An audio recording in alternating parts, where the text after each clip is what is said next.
తను నమ్ముకున్నటువంటి వేదం, తను చదువుకున్న వేదంతో ఇటువంటి క్లిష్ట పరిస్థితి వచ్చినప్పుడు దేవతల యొక్క సహాయాన్ని పొంది యజమాని ఎలా గట్టెక్కచ్చో హితాన్ని ఉపదేశం చేస్తాడు. ధౌమ్యుణ్ణి పిలిచి అడిగాడు, ధౌమ్య, ఇన్ని వేల మందికి నేను ప్రతిరోజు భోజనం పెట్టాలి, ఎలా ఈ క్లేశం నుంచి నేను ఎలా గట్టెక్కను, ఎలా వీళ్ళకి అన్నం పెట్టి నా ధర్మాన్ని నేను నిలబెట్టుకోను, నాకు ఉపాయం చెప్పన్నాడు. అంటే దాని అర్థం ఏమిటి? ధౌమ్యుణ్ణి ఎక్కడి నుంచన్నా అప్పట్రమ్మన, ఏ దేవతని ఆరాధన చెయ్యడం వల్ల తన యొక్క ధర్మము నిలబడుతుందో, తనకి డబ్బు కావాలని ధర్మరాజు గారు అడగలేదు. తన ధర్మం నిలబడడానికి, 10 మందికి అన్నం పెట్టడానికి తనకి కావలసినటువంటి ఉపకరణము ఎలా లభిస్తుంది? అది డబ్బే ఉండక్కర్లేదు. డబ్బే ఉంటే అడవిలో నీకు సరుకులు అమ్మేవాడు ఎవడు? అడవిలో పచ్చిమిరపకాయలు అమ్మేవాడు, అల్లం అమ్మేవాడు ఉంటాడా? ఉండడుగా. మరి వాళ్ళకి అన్నం పెట్టాలంటే ఇప్పుడు కావలసింది ఏమిటి? అన్నమే. వాడెవరు? ఏ దేవతని నేను ఉపాసన చేస్తే నేను 10 మందికి అన్నం పెట్టగలిగిన శక్తి నాకు కలుగుతుంది? ఇప్పుడు అది చెప్పు. అందుకు పురోహితుడు ఉండడు, దానికి జవాబు చెప్పగలగాలి ధౌమ్యుడు. ధౌమ్యుడు అన్నాడు, భూతరాశి తొల్లి పుట్టి బుభుక్షాభితప్తమైన చూచి తద్ధయంబు అపనయింపగడగి అదితి సుతాగ్రని కమలబాంధవుండు కరుణతోడా. ఓ ధర్మరాజా, ఈ భూమండలం మీద ఉండేటటువంటి భూతరాశి అంతా కూడా ఆకలితో అల్లాడిపోయింది. ఒకప్పుడు వాళ్ళకి అన్నం లేదు. పరమ కరుణామూర్తి అయినటువంటి సూర్య భగవానుడు చూశాడు, అరే వీళ్ళకి అన్నం లేదురా, వీళ్ళకి అన్నం ఇవ్వాలి అనుకున్నాడు. సమస్త భూతకోటికి అన్నం ఇచ్చిన వాడెవరో తెలుసా? ఆనాడు ఆయన ఉత్తరాయణం మొదలుపెట్టాడు. ఉత్తర దిక్కుగా ప్రయాణం చేసి భూమి యొక్క సారాన్ని గ్రహించాడు. దక్షిణ దిక్కుగా వచ్చి ఆయన భూమి నందు సారమును ప్రవేశపెట్టాడు. దీన్ని క్షేత్రంగా మార్చాడు. ఇలా క్షేత్రస్థితిని భూమి పొందింది. ఇప్పుడు ఈ భూమి యందు సారము ప్రవేశించింది.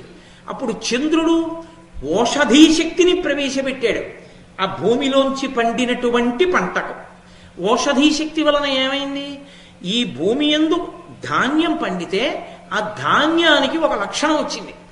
దాన్ని ఉడికించి అన్నం తింటే ఆకలి తీరడం ఒక్కటే కాదు, అది ప్రాణశక్తిగా మారుతుంది. మనిషికి శక్తినిచ్చి శరీరాన్ని నిలబెడుతుంది. అది రక్తంగా మారి, శక్తిగా మారి, ఎప్పుడు ఏ పని చెయ్యాలనుకున్నా పని చెయ్యడానికి కావలసినటువంటి దక్షతగా నిలబడుతుంది. జ్ఞాపక శక్తిగా మారుతుంది.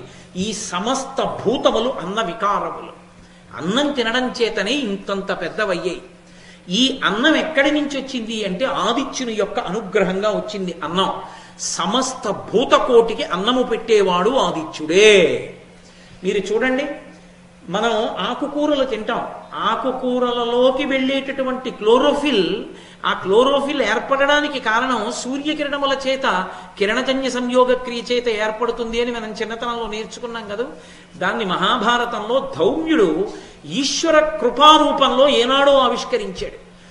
ఒక పండు, ఒక కాయ భూమి నుండి సారాన్ని తీసుకుని సూర్యకిరణములతో కలిపి తయారు చేసి చెట్టు సిద్ధం చేస్తోంది. అది తింటే ఈ శరీరం పెరిగి పెద్దదవుతోంది. అన్నము చేత వికారమును పొంది పెరుగుతోంది శరీరం. కాబట్టి భూమి మీద ఉన్న సమస్త ప్రాణులు అన్న వికారములు. ఆ అన్నము ప్రాణశక్తి, తేజోశక్తి, ఓజోశక్తి. ఆ అన్నాన్ని ఇచ్చేవాడు ఆదిత్యుడు. ఆయన యొక్క కిరణములలో ఉన్నటువంటి శక్తిని పొందే చంద్రుడు మళ్ళీ అమృతధారలను కురిపిస్తున్నాడు సుధాకిరణుడై. దాని చేత ఓషధీతత్వాన్ని, ఔషధతత్వాన్ని పొందుతున్నాయి. పొంది దాన్ని జంతువులు, మనుష్యులు తిని అపారమైనటువంటి బలాన్ని పొందుతున్నారు. అందుకే మీరు లోకంలో ఒక విచిత్రం చూడండి, మాంసాహారమును తినేటటువంటి ప్రాణులు కూడా శాకాహారమును ఒక్కదాన్ని తిని బ్రతికేటటువంటి ప్రాణుల మాంసాన్ని ఇష్టపడతాయి. మాంసం తిని బ్రతికేటటువంటి ప్రాణుల మాంసాన్ని కేవల మాంసాహారులు ఇష్టపడవు. సింహం ఉందనుకోండి, దానికి బాగా ఇష్టమైన మాంసం ఏది? గజమాంసం, ఏనుగు మాంసం ఇష్టం. ఏనుగుకి మాంసం ఎక్కడిది?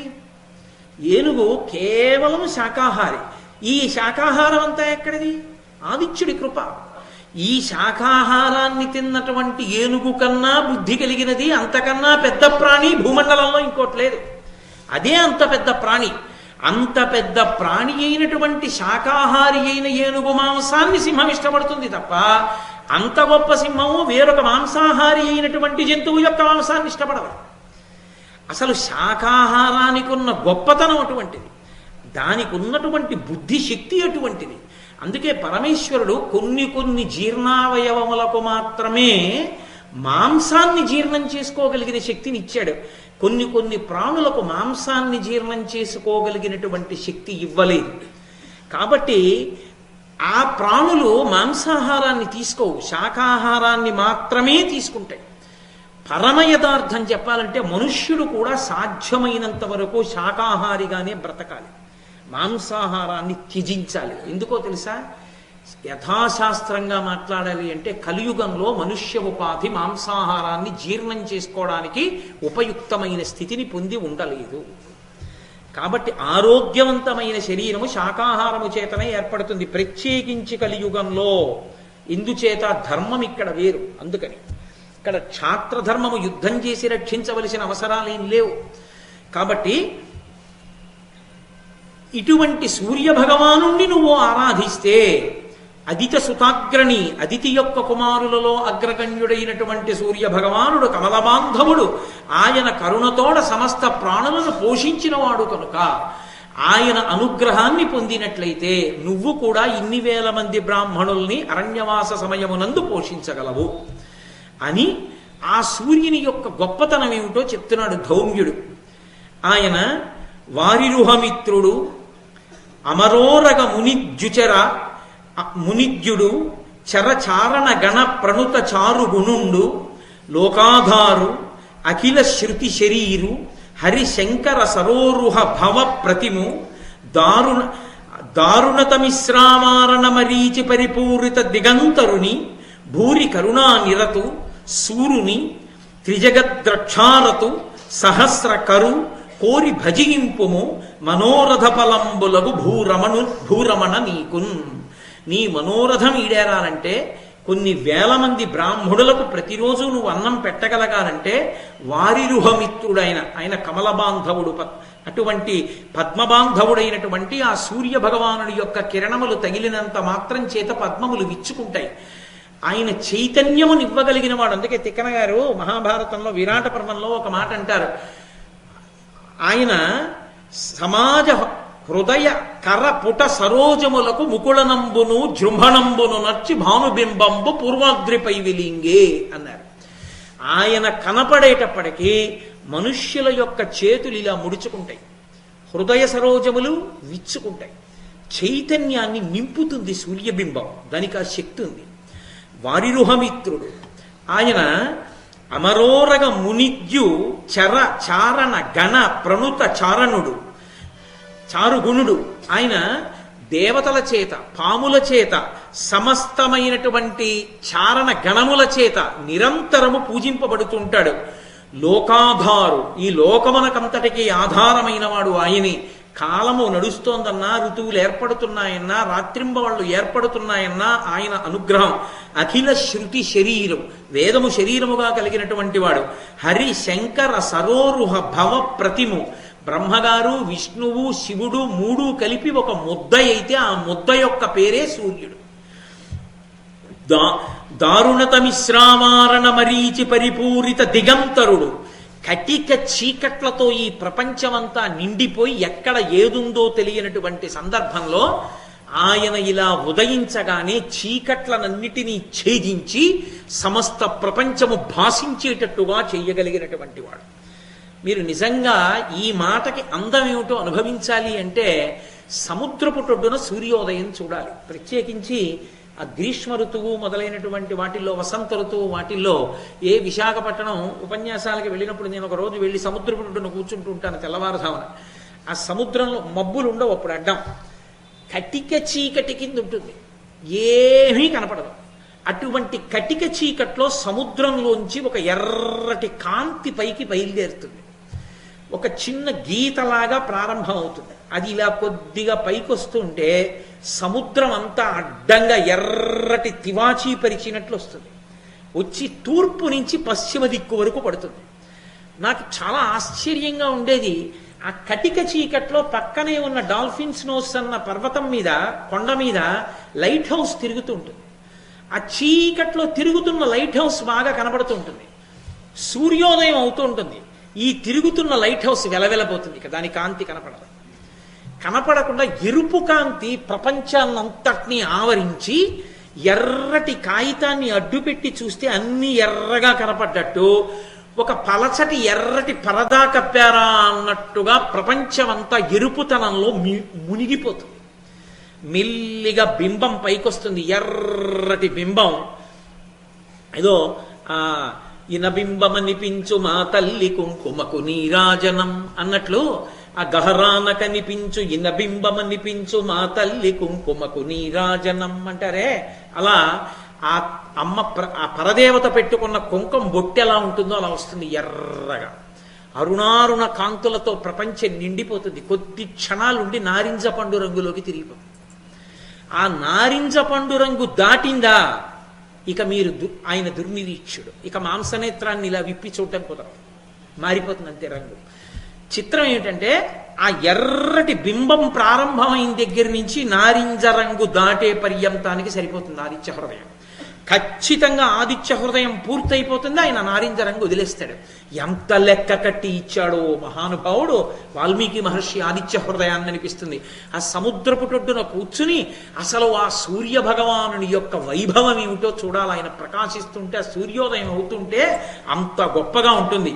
కాబట్టి దారుణ తమిశ్రామారణ మరీచ పరిపూరిత దిగంతరుని, అంతటా నిండిపోయినటువంటి అంధకారాన్ని భేదించి వెలుగులు నివ్వగలిగినటువంటి ఆ సూర్య భగవానుడు భూరి కరుణానిరతు, అపారమైనటువంటి దయ కలిగినటువంటి వాడు. సూర్యుని పండితుడు, గొప్ప విద్వాంసుడు, త్రిజగద్రక్షారతు, 3 లోకములను రక్షించగలిగినటువంటి వాడు, సహస్రకరు, అనంతమైన చేతులున్నవాడు. ఆ కిరణములన్నీ చేతులే. కోరి భజింపుము, కోరి కోరి ఆయన్ని నువ్వు పూజించవయా, మనోరథ ఫలంబులకు భూరమణ నీ కోరిక తీరుతుందన్నాడు. అని ధర్మరాజు గారికి ధౌమ్యుడు 108 సూర్యనామములను ఉపదేశం చేశాడు. అందున ఆదివారం విశేషం. అందున భారత ప్రవచనాంతర్గతంగా మరీ విశేషం కదూ, ఫాల్గుణ మాసం, అందులో ఉత్తరాయణ పుణ్యకాలం. ధర్మరాజు గారికి ఉపదేశం చేస్తూ ఒక మాట అన్నాడు. ఇది మొట్టమొదట బ్రహ్మగారు ఇంద్రుడికి ఉపదేశం చేశారు. ఇంద్రుడు నారదుడికి ఉపదేశం చేశాడు. నారదుడు వసురాజుకు ఉపదేశం చేశాడు. వసురాజు నాకు ఉపదేశం చేశాడు. నాకు అంటే ధౌమ్యుడికి. ఆ 108 నామములను నీకు ఇస్తాను. ఆ 108 నామములను నువ్వు ప్రతిరోజు కూడా ఈ గంగానదిలో నిలబడి సూర్య భగవానుడి వంక చూసి చదవవలసింది అని. దీనిని ప్రతిరోజు ఆమ్నాయం చేస్తూ తపించు అంటే. ఇక్కడ ఈ 108 నామాలు నన్నయ్య గారి భారతంలో ఇవ్వలేదు. 108 నామాలు అని వదిలేశారంతే. 1-2 నామాలు చెప్పి ఈ నామాలతో కలిపి నామములున్నా అని వదిలేశారు. ఆ 108 నామములు పరమ ప్రశస్తములు. ఆ నామములు ఎంత గొప్పవంటే ఎంతటి ధార్మికమైన కోరికనైనా తీరుస్తాయి. అసలు ఆరోగ్యాన్ని ఇవ్వడంలో సూర్య భగవానుడికి సూర్య భగవానుడే సాటి, ఆయనే అధిష్టానం. అందుకే ఆరోగ్యం భాస్కరాది చేత్, ఆరోగ్యం ఇవ్వగలిగిన వాడెవరు అంటే భాస్కరుడు. ఇవాల్టి రోజున చంటి పిల్లల వైద్యులు కూడా ఒక మాట చెప్తున్నారు. చంటి పిల్లల్ని జాగ్రత్తగా గదిలో పడుకోబెడతాం. నీరెండ పడేటప్పుడు కానీ సాయంకాలపు ఎండ పడేటప్పుడు కానీ కొద్దిసేపు తెర తీసి ఆ సూర్యకిరణాలు పడనివ్వండి అంటున్నారు. ఆ సూర్యకిరణాలు పడితే విశేషమైనటువంటి ఆరోగ్యాన్ని పిల్లలు పుంజుకుంటారు. నేను కొంతమంది చంటి పిల్లలకి ఆ చంటి పిల్లల వైద్యులు చెప్పగా, వాళ్ళ తల్లిదండ్రులు చెప్పగా విన్నాను. సూర్యకిరణములకు ఆ శక్తి ఉంది, అందుకే అది చైతన్యం. అందుకే చూడండి, ఇలా చూస్తే సూర్యబింబం వంక పొద్దున్నే తుమ్మొస్తుంది. ఆ జడత్వం వదిలిపోతుంది, ఆ సోమరితనం వదిలిపెట్టేస్తుంది. సమస్త నాడీమండలము చైతన్యాన్ని పొందుతుంది. ఆ ధౌమ్యుల వారు 108 నామాలు చెప్పారు. ఇది ఎవరో కొంతమందే చదువుకునేవి కావు. ఈ 108 నామములను ప్రతి వాళ్ళు చదువుకోవచ్చు. ఉదయం వేళ సూర్య భగవానుడికి ఎదురుగుండా నిలబడి ఈ నామములను చెప్పి నమస్కారం చేస్తే ఆయన అనుగ్రహించి సమస్తాన్ని ఇస్తాడు. ఆయన ఇవ్వలేనిదన్నది లేదు. అటువంటి సూర్య భగవానుడి యొక్క నామాల్ని ధౌమ్యుల వారు ధర్మరాజుకు ఉపదేశం చేసినవి. సూర్యుడు, అర్యముడు, భగుడు, త్వష్ట, పూష, అర్కుడు, సవిత, రవి, గభస్తిమంతుడు, అజుడు, కాలుడు, మృత్యువు, ధాత, ప్రభాకరుడు, భూమి, జలము, అగ్ని, ఆకాశము, వాయువు, పరాయణుడు, సోముడు, బృహస్పతి, శుక్రుడు, బుధుడు, అంగారకుడు, ఇంద్రుడు, వివస్వంతుడు, దీప్తాంశువు, శుచి, శౌరి, శనైశ్చరుడు, బ్రహ్మ, విష్ణువు, రుద్రుడు, స్కందుడు, వరుణుడు, యముడు, వైద్యుతాగ్ని, జఠరాగ్ని, ఇంధనాగ్ని, తేజస్సులకు పతి, ధర్మధ్వజుడు, వేదకర్త, వేదాంగుడు, వేదవాహనుడు, కృతము, త్రేత, ద్వాపరము, కలి, సర్వమాలాశ్రయుడు, కళ, కాష్ఠ, పక్ష, ముహూర్త, యామ, క్షణ, సంవత్సరకర, అశ్వత్థ, కాలచక్ర, విభావసు, పురుష, శాశ్వత, యోగి, వ్యక్తావ్యక్త, సనాతన, కాలాధ్యక్ష, ప్రజాధ్యక్ష, విశ్వకర్మ, తమోనుదుడు, వరుణుడు, సాగర, అంశువు, జీమూతుడు, జీవనుడు, అవిహుడు, భూతాశ్రయుడు, భూతపతి, సర్వలోక నమస్కృతుడు, స్రష్ట, సువర్తకుడు, వహ్ని, సర్వమునకు ఆది, అలోలుపుడు, అనంతుడు, కపిలుడు, భానువు, కామదుడు, సర్వతోముఖుడు, జయుడు, విశాలుడు, వరదుడు, సర్వధాతు నిషేవిత, మనస్సు, సుపర్ణుడు, భూతాది, శీఘ్రగుడు, ప్రణధారకుడు, ధన్వంతరి, ధూమకేతువు, ఆదిదేవుడు, ఆదిత్యుడు, ద్వాదశాత్మ, అరవిందాక్షుడు, పీత, మాత, పిత, మాత, పితామహుడు, స్వర్గద్వారము, ప్రజాద్వారము, మోక్షద్వారము, త్రివిష్టపము, దేహకర్త, ప్రశాంతాత్ముడు, విశ్వాత్ముడు, విశ్వతోముఖుడు, చరాచరాత్ముడు, సూక్షాత్ముడు, మైత్రేయుడు, కరుణాన్వితుడు అనబడేటటువంటి ఈ 108 నామములను ఉపదేశం చేసి ఈ 108 నామములను నువ్వు ప్రతిరోజు గంగానది వద్ద నిలబడి సూర్యభగవాను ఉద్దేశించి స్తోత్రం చెయ్యి. దీని చేత ప్రసన్నుడైనటువంటి సూర్యభగవానుడు నిన్ను అనుగ్రహిస్తాడు. నీకు ఇంతమంది బ్రాహ్మణులకు అన్నం పెట్టగలిగిన శక్తి వస్తుంది అన్నారు. వెంటనే ధర్మరాజు గారు, హితుడైన తన పరోహితునుపదేశంబు పేర్మితో చేకొని ధర్మసుతుడు నిమ్మి పుష్పోపహారమ్ముల ఆదిత్యు పూజించి భాగీరథీ జలంబులందుండి విషయంబులందింద్రియంబుల అమల వ్రతానుభావమున నుడిచి వాయుభోజనుడు ప్రాణాయామపరుడునై సూర్యాదినామముల్ సూర్యగురిచి జపము చేయుచున్న తపసుడాతనికి ప్రత్యక్షమై త్రిలోక చక్షుడమరవరుడు దురితహరుడు తరణి త్రయీమూర్తి వనజమిత్రుడిట్టులనియే కరుణ. ఆ 108 నామాల్ని ప్రతిరోజు గంగానదిలో స్నానం చేసి గంగలోని నిలబడి సూర్యుడి వంక చూస్తూ ఆయన జపం చేస్తూ తపస్సు చేస్తున్నాడు. ఇక్కడ మీరు ఒక్క విషయాన్ని గమనించాలి. 108 నామములు లోకంలో ఉండేవారికి ఉండవు. కోటేశ్వరరావు అంటే ఒక్క పేరు చాలు, అంతేగాని 50 పేర్లు అక్కర్లేదు. ఒక్క పేరు 50 పేర్లతో పిలిస్తే పలకడం కష్టం కూడా, గుర్తుండవు నాకు ఇన్ని పేర్లు ఉన్నాయా అని అనుమానం వస్తుంది.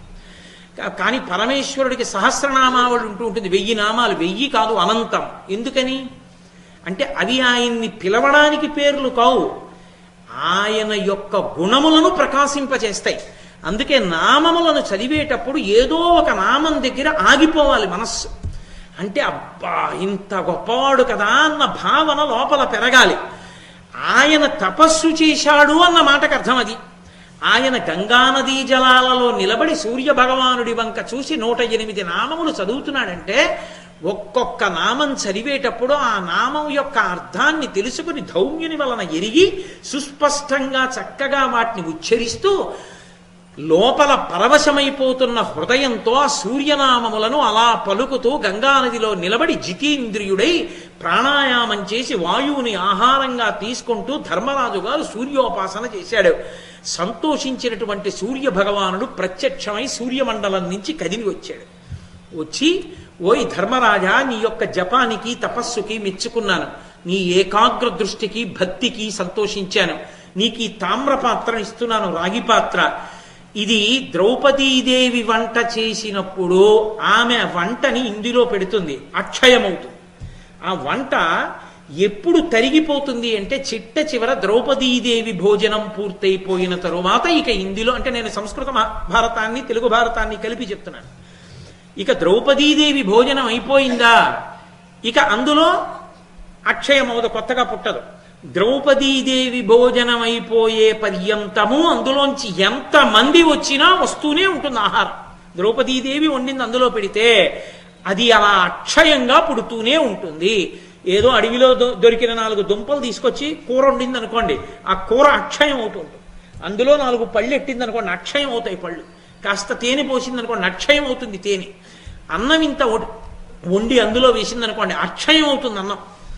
కాబట్టి అటువంటి శక్తిని ఆ అక్షయ పాత్ర పొంది ఉంది, నా అనుగ్రహం చేత దాన్ని నీకు ఇస్తున్నాను.